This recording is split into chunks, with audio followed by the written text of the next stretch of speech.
জুলাই সনদ ও সংবিধান সংস্কার নিয়ে বিরোধী দল বিভ্রান্তি ছড়ানোর চেষ্টা করছে বলে অভিযোগ করেছেন স্থানীয় সরকার মন্ত্রী ও বিএনপি মহাসচিব মির্জা ফখরুল ইসলাম আলমগীর।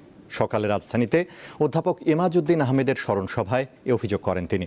জুলাইকে হাতিয়ার হিসেবে ব্যবহার করে বিরোধী দল ক্ষমতায় যেতে চায় বলে মন্তব্য করেন মির্জা ফখরুল। ঢাকা বিশ্ববিদ্যালয়ের সাবেক উপাচার্য প্রফেসর এমাজউদ্দিন আহমেদের ষষ্ঠ মৃত্যুবার্ষিকী উপলক্ষে এই স্মরণ সভার আয়োজন।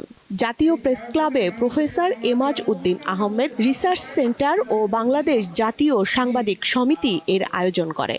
এতে শিক্ষক, কবি সহ বিভিন্ন শ্রেণী পেশার মানুষ শ্রদ্ধার সাথে স্মরণ করে বিশিষ্ট রাষ্ট্রবিজ্ঞানীকে।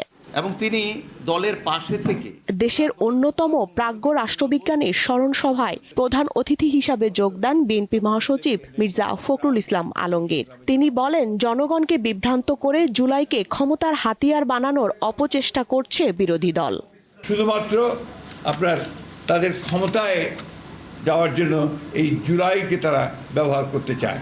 আমরা কিন্তু চাই না যে জুলাই শুধু ক্ষমতার যাওয়ার জন্য আরেকটা হাতিয়ারই পরিণত হোক।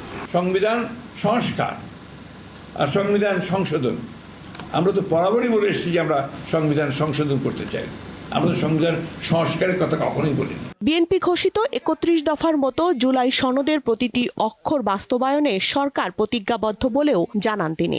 জুলাই সনদের বইটা যদি আপনারা পড়েন, আমার কাছে এখানে নাই, প্রতিটি জায়গায় বলা আছে যে দল তাদের ম্যানিফেস্টো অনুযায়ী যেভাবে আসছে নির্বাচিত হবে, তারা তাদের ম্যানিফেস্টো অনুযায়ী সেইটাকে বাস্তবায়িত করবে। আমরা বারবারই এই কথা বলে এসেছি এবং আমরা উই আর কমিটেড।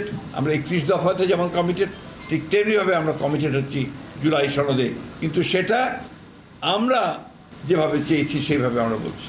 তারা অনেকে বিভিন্ন রকম মুখরোচক কথা বলে আপনার জনগণকে আপনার উত্তেজিত করবার চেষ্টা করছেন। জনগণের চেয়ে ভালো তো আপনার আর কেউ বোঝে না। মতের ভিন্নতা থাকলেও বিভাজনের রাজনীতি থেকে বেরিয়ে সবাইকে ঐক্যবদ্ধ হয়ে কাজ করার আহ্বানও জানান বিএনপি মহাসচিব। বিভাজনের রাজনীতি না করি। স্বস্তিকা সিংহ, দীপ্ত সংবাদ, ঢাকা।